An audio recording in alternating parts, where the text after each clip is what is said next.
A poor old dishwasher, using nothing but his memory, brought the most powerful lawyer in the city to his knees right in the courtroom. Blinding white light from overhead halogen lamps poured down onto the lavish courtroom, as if determined to expose every detail. The high arched ceiling was paneled in dark wood, adorned with solemn portraits of past judges. Stern eyes seemingly watching over a century of justice and deceit. The rhythmic tap of leather shoes on marble floors. The rustle of paperwork. The creak of wooden chairs together. They composed a quiet symphony of power reserved only for those seated in the front row. Amid that space, a lone figure seemed swallowed by the room. The old man was hunched, his frail shoulders sagging under the weight of years. His faded shirt still carried the bitter scent of industrial soap, the kind that clings to the skin of those who spend a lifetime at a dish sink. Among the crisp black suits and expensive silk dresses, he looked like a smudge on an otherwise perfect painting. Even the smells in the room were stratified. From the front rows came the suffocating blend of luxury colognes, musk sandalwood exclusivity. But from where the old man sat came the iron tang of rusted pipes. Sweat soaked into cheap cotton, and the worn leather of shoes whose soles had nearly given out. The contrast was stark. One side the world of the powerful, the other the world of the forgotten. A laugh sliced through the air like a blade. How ridiculous came a deep, confident, and unmistakably smug voice. It was Richard Hale, the city's most powerful attorney, a man whose smirk alone could rattle the nerves of seasoned adversaries.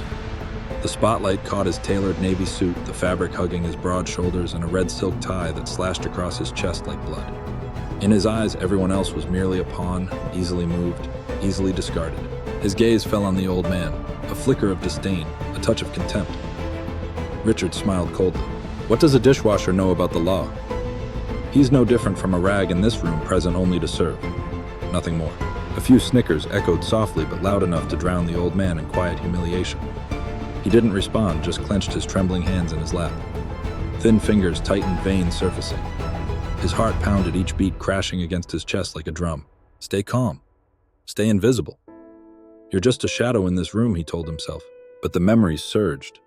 The click-clack of a typewriter, the shuffle of contracts, the sharp scent of fresh ink. He remembered every word, every comma, every period. They hadn't faded with time. They lived on in his worn memory. And now they stirred, demanding to be spoken. Bathed in that searing light, the old man slowly raised his head. His eyes, clouded by age, suddenly flashed with something unfamiliar. In that moment, no one saw a dishwasher. They saw a silent witness holding something beyond the reach of every suit in the room.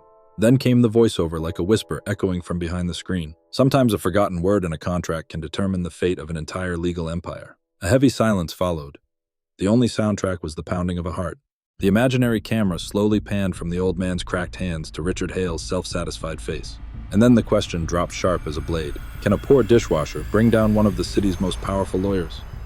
With nothing but his memory. In the basement of the upscale restaurant, La Couronne, cold neon light cast a sterile glow over rows of gleaming stainless steel sinks. Water dripped tick-tick onto gray-tiled floors, forming a lonely rhythm. The air was thick, suffocating with the sharp sting of bleach and the dense heat radiating from industrial dishwashers.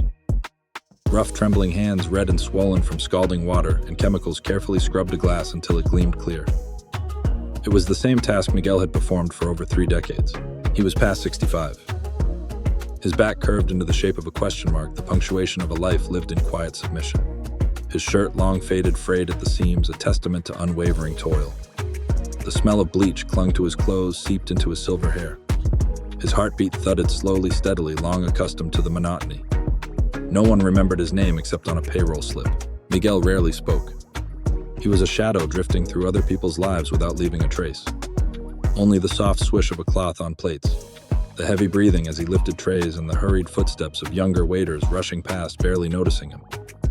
They had a nickname for him, El Viejo del Fregadero, the old man by the sink. In that damp, stifling room, Miguel's senses had dulled to everything but survival. And yet every time he looked up through the small, fogged-over window above the sink, a golden light from the hall above would slip through. Another world, dazzling, lavish, untouchable. Upstairs, the ballroom of La Couronne shimmered like a palace. Crystal chandeliers rained down honey-colored light onto tables draped in linen smooth as mist. Sound danced in the air. The crystalline clink of wine glasses. The delicate scrape of silver against porcelain. Laughter, loud, effortless, brimming with confidence. Luxury perfume lingered in the air, blending with the deep aroma of aged Bordeaux. At the center of it all sat Richard Hale, the city's most celebrated attorney, a man whose voice alone sent opposing counsels scrambling. He wore a bespoke navy suit, an Italian silk tie the color of wine, and a white gold watch that gleamed under the chandeliers. His voice was low, deliberate, every word landing like a judge's gavel on rosewood. Ladies and gentlemen, the law is a scalpel, and in my hands it never misses its mark. Laughter erupted. Applause followed. He raised his glass, his gaze slicing the crowd like a hawk among doves. Reputation wasn't something he had. It was something he wore like armor. Every smirk, every word exuded inevitability. Below, Miguel bent over his sink breath, shallow from the chemicals. Above, Richard leaned back into his leather chair, the scent of jasmine and sandalwood surrounding him like a halo. One man's hands wrinkled, cracked from soap and labor. The other's soft, manicured, bearing a platinum ring that sparkled like a crown. One world bathed in pale green neon turned Miguel's skin a ghostly hue. The other world flooded in warm crystal light, sculpted Richard like a statue of pure light. Miguel heard Richard's laughter echo through the ventilation shaft, rumbling the frame of the tiny window above him. He shook his head softly and returned to his work. But near the corner of his eye, something flickered. A glint. No one saw it. No one ever did. A young waiter rushed past, panting. "Hurry upstairs, needs more wine glasses." Miguel set the freshly washed glass on the tray. His hand trembled slightly but was steady at its core. He responded softly, almost to himself. "Right away." Above, Richard's voice thundered again. "In this game, only the strong survive. The weak. No one remembers their names."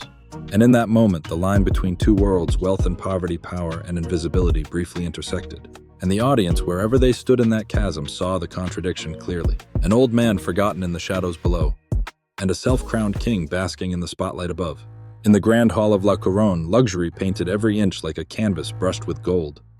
Crystal chandeliers bathed the polished marble floors in a warm glow, reflecting the gliding steps of guests dressed in tailored suits and flowing gowns. The gentle clink of silver on porcelain played a delicate symphony, while the air swirled with the scent of Bordeaux wine, grilled prime cuts, and the elegant trace of Dior perfume. At one corner of the room, Richard Hale stood tall, his voice deep and commanding, filling the air like a king addressing his court. "Ladies and gentlemen, the law is a sharpened blade, and in my hands it always finds its mark." Laughter rippled through the crowd. Glasses clinked in agreement. Richard tilted his head slightly, a smug smile carved into his chiseled face beneath the crystal glow. His tailored navy suit hugged his broad shoulders. His patent leather shoes mirrored the light below. He stood at the pinnacle of power, well accustomed to admiration and the fear it breeds. At that moment, Miguel emerged from the door leading to the basement. On the silver tray in his hands were freshly polished wine glasses glistening under the chandelier light like frozen tears. The scent of bleach still clung faintly to his clothes, his rough hands trembling from hot water and fatigue. He walked slowly, hunched, trying to blend into a world that had never welcomed him. A young server started forward to take the tray, but Richard had already noticed. His eyes narrowed. A glint of mockery flashed across them. He tapped his wine glass gently against the table. Ting! It echoed sharp, deliberate. The table turned. All eyes followed. Richard's smirk widened. "Well, look what we have here. The hero of the kitchen. The great cleaner of dishes." Laughter exploded, cutting and cruel. It struck Miguel's ears like icy blades. Still, he kept his head down, eyes on the glass in his hands. The soft swish of cloth against crystal continued a quiet rhythm against the storm. But Richard wasn't finished. He took a few confident steps forward, his shoes clicking with authority on the marble. Standing in front of the old man, he leaned in slightly, just enough to let everyone hear. "What do you know about law? Can you even read a contract?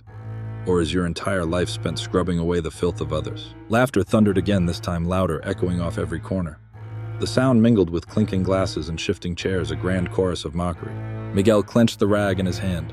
The coarse fabric scraped against cracked skin, stinging like memory. The smell of bleach filled his nostrils, pulling him back to the world he'd never left, stainless steel, soapy water silence. His heart pounded faster, not from fear, but from something deeper. Anger, pride, history.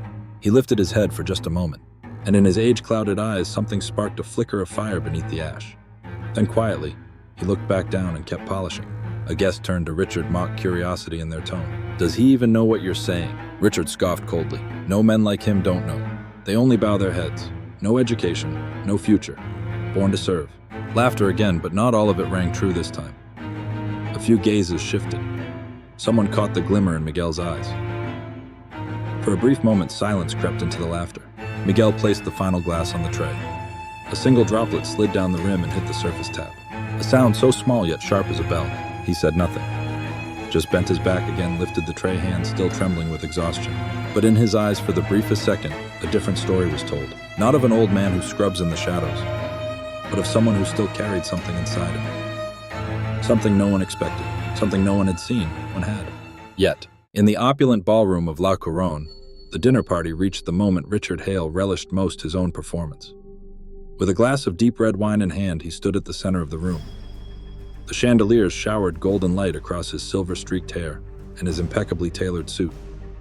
He needed no microphone. His voice, deep, resonant, and confident, carried effortlessly through the space. Ladies and gentlemen, this next case will be my greatest victory yet. A $350 million contract, soon to be ruled in favor of my client. A new empire will rise, and I will be the one standing on the podium when it does. Laughter echoed. Applause. Wine glasses clinked in celebration. The crowd drank in his words like vintage champagne, spellbound by his charisma, as if he were delivering a triumphant overture. At the far end of the room, Miguel remained silent. He held a single crystal glass, a lone droplet still clinging to its rim.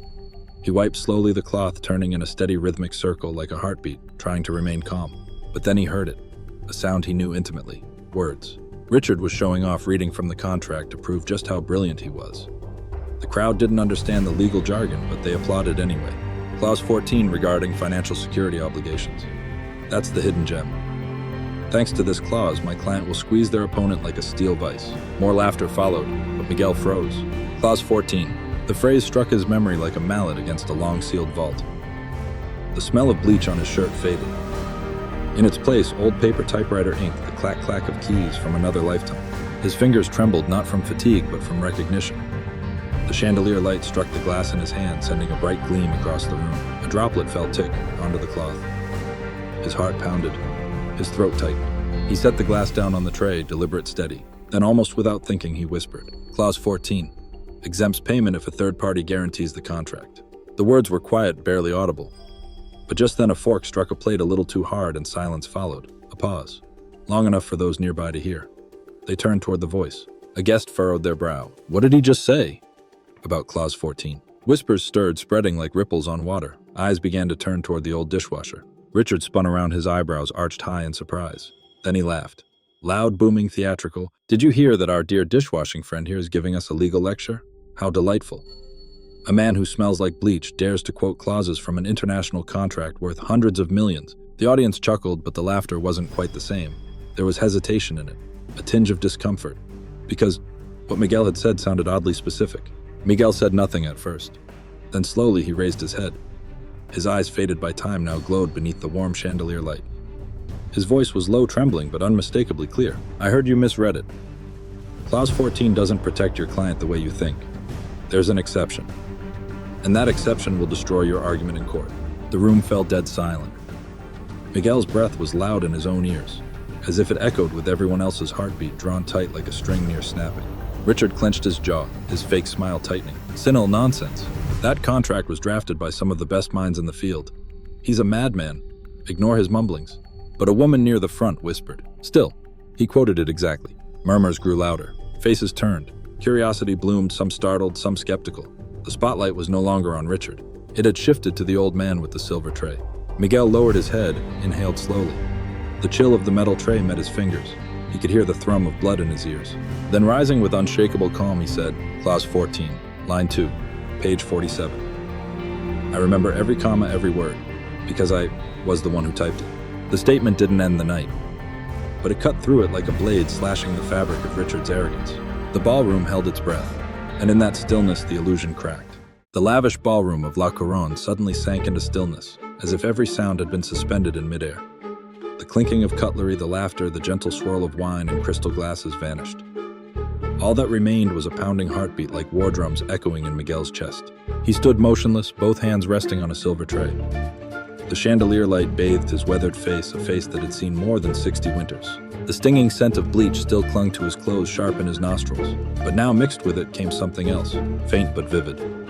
The smell of old paper, the chemical tang of ink, the ghost of a typewriter's clack, clack, clack, echoing inside his mind. His fingers trembled not from exhaustion, but from memory. Miguel took a long breath, and then for the first time that evening he lifted his head. His aged, misted eyes gleamed with a steel resolve. His voice came out trembling but precise. "That clause. I wrote it. 30 years ago when I was a typing assistant at your father's law firm." The room froze. Some glasses slipped from hands, crash shards scattering across the marble floor. Guests stared in disbelief, unsure whether they had truly heard what they thought they had. Richard whipped around. The cold confidence on his face faltered. He laughed, but the sound was strained, warped, unsure. A dishwasher, claiming to have written a contract. "You're insane, old man." Miguel held his gaze, his voice strengthened, driven by the pounding rhythm in his chest. "I remember every period, every line break. I remember the ink smudge on page 47, top right corner. I know, because I typed it. And I signed as a witness, 30 years ago." Whispers erupted, rising like waves through the hall. "He's right. Clause 14 does have that exception." Oh God. Richard just bragged about the very thing that could destroy him. The chandelier's golden light became a spotlight falling squarely on Miguel. A man who'd spent a lifetime in the shadows now stood in the full blaze of attention. His heart raced, but it wasn't fear. It was truth ready to be spoken. Richard's jaw tightened. He hissed through clenched teeth. "No one will believe a dishwasher. I'm Hale. I'm the lawyer. I know the law." Miguel gave a faint smile, bittersweet but proud. "You've spent your life using the law to crush people. But I wrote the very clause you just overlooked." A middle-aged guest slammed his hand on the table. "If he's telling the truth, this case is finished." All eyes turned to Richard. Under the golden lights, his expensive suit suddenly looked like a straitjacket. Sweat beaded on his brow, sliding down his cheek, mixing with his cologne into a bitter scent. Miguel took a step toward the table, each footfall slow but deliberate. His worn shoes creaked against the polished marble. He stopped facing Richard. "You can fool a lot of people, but not the man who typed every word, every comma. You just paraded a contract, and didn't realize it contains the flaw that will undo you." Richard opened his mouth, ready to strike back, but no sound came out. His lips quivered. Silence poured out like an admission of guilt. The imaginary camera swept across the room. A woman at the table covered her mouth, eyes wide with shock. A young associate blinked rapidly, replaying everything he knew about contract law. A server near the kitchen door froze, staring at the man they'd always called the dish guy, speechless. The climax had not yet arrived, but the momentum had shifted. The arrogant elite had just taken a direct hit, and the underdog, the invisible old man in the shadows, had revealed himself. Not just a dishwasher, a witness, a keeper of truths. The crowd in that ballroom and those watching from beyond knew in that moment the balance of power had begun to tilt. The air inside La Couronne's grand hall was so thick with tension it could be sliced with a knife. Every sound had vanished, no clinking of silverware, no swirling of wine, no polite laughter. Only light and breath remained. The massive crystal chandelier above seemed to focus every golden beam onto one frail silhouette. Miguel the dishwasher was standing tall. The back that had been bent like a question mark for 30 years now held straight firm like a marble pillar. An imaginary spotlight tightened on his face. Deep lines, bleach-stained skin, eyes dulled by age now blazing with clarity. His calloused hands still glistened with dishwater resting firmly on the silver tray. A single drop fell tick, echoing in the silence like a countdown. Miguel inhaled. The scent of bleach clung to his nostrils, but underneath it he could smell paper-old ink, the memory of a typewriter's rhythm from long ago. His heart pounded not with fear but with certainty, the heartbeat of a warrior before a final strike. Then for the first time in years he spoke loud and clear. His voice was hoarse, but each word landed like a hammer striking stone. Clause 14. Liability exception. In the event that Party B can prove intentional concealment of information, the contract is rendered void. All benefits revert to the plaintiff. Any prior rulings are nullified. His words shot upward, bouncing off the high ceiling, ringing like cathedral bells. The entire room froze. Mouths hung open, eyes widened. The imaginary camera panned slowly. A woman in silk gloves gasped behind her hand. A young businessman stopped mid-bite silverware slipping from his fingers with a clang. Finally, the frame stopped on Richard Hale. His flawless navy suit now clung to his back, soaked in sweat. The warm chandelier light no longer crowned him in glory, it exposed him. His face pale. A bead of sweat slid down his temple, dropped tick onto his shirt collar. He tried to laugh, but it came out twisted, broken, strained. Nonsense. You think a filthy dishwasher understands the law better than I do. Listen closely, all of you. This contract was written by the finest legal minds in the city. And this old man, he's delusional. His voice cracked, unraveling like fabric under pressure. Miguel didn't flinch. He met Richard's eyes, his own now glowing like embers under ash. He cut in, voice sharp and unshakable. I don't just understand it.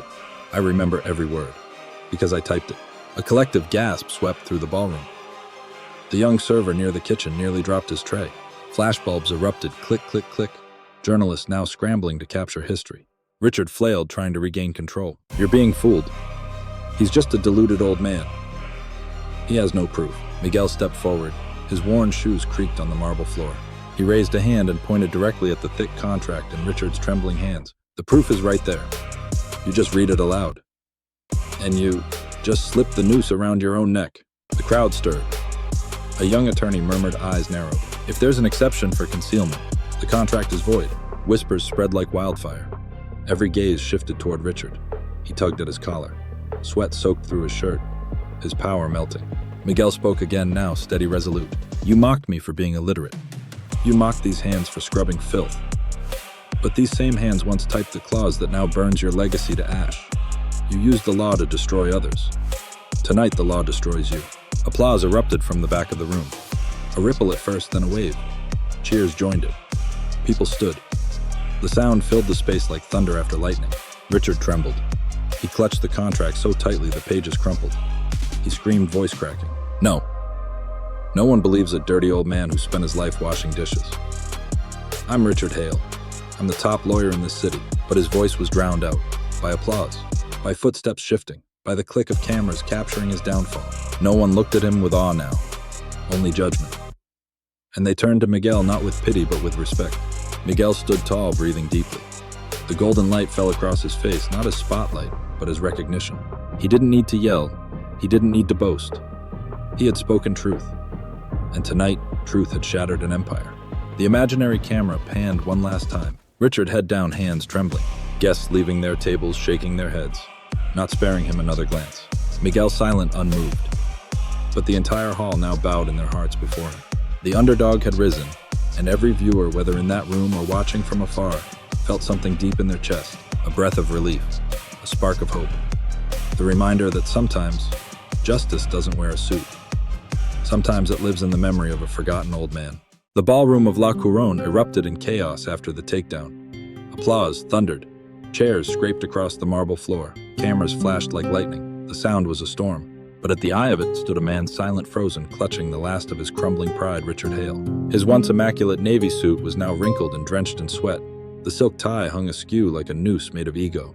His face flushed, his eyes darted desperately, seeking sympathy, seeking control. He found none. Only disgust. Only disappointment. One former client stood abruptly, chair legs screeching. "We won't do business with a liar." Another tossed a folder onto the floor, papers scattering across the marble like falling leaves, each page hitting the ground like a gavel. A woman in pearls adjusted her necklace, her voice cold. He exposed himself. "We're done here." One by one, his clients left. The rhythm of retreat filled the space, heels clicking, leather soles tapping a symphony of departure. Richard remained seated, alone, a monument to defeat abandoned in the middle of the square. Miguel stood still, the chandelier light softening on him, now gentle golden. He watched the scene not with triumph, not with mockery, but with a calm that comes from having waited far too long for justice to speak for itself. Richard shouted, voice cracking into desperation. "You can't do this to me. I'm Richard Hale. I am the law in this city." But his voice dissolved into the air. No one was listening anymore. A journalist pushed forward, microphone raised. "Mr. Miguel, will you sue? Demand compensation. Clear your name."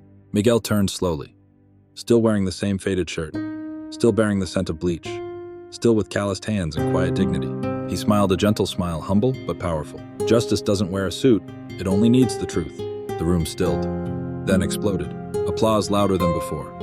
Not for spectacle, not for revenge, but for truth. For a man who had nothing but who stood for everything. That night, Richard Hale left La Couronne alone. His suit soaked, his walk uneven. Paparazzi followed him onto the rain-slicked streets. "Do you have anything to say about Clause 14? Will you ever return to court?" Flashbulbs chased his shadow, which stretched across the wet pavement, shrunken, distorted, defeated. Meanwhile, downstairs in the dim basement, Miguel returned to the sink. The neon lights flickered coldly overhead. The dishwasher hummed its old familiar tune. He lifted a stack of plates. His hands shook slightly, but not from nerves. Just habit. The bleach stung his nose again. Everything was the same. Almost. The door creaked open.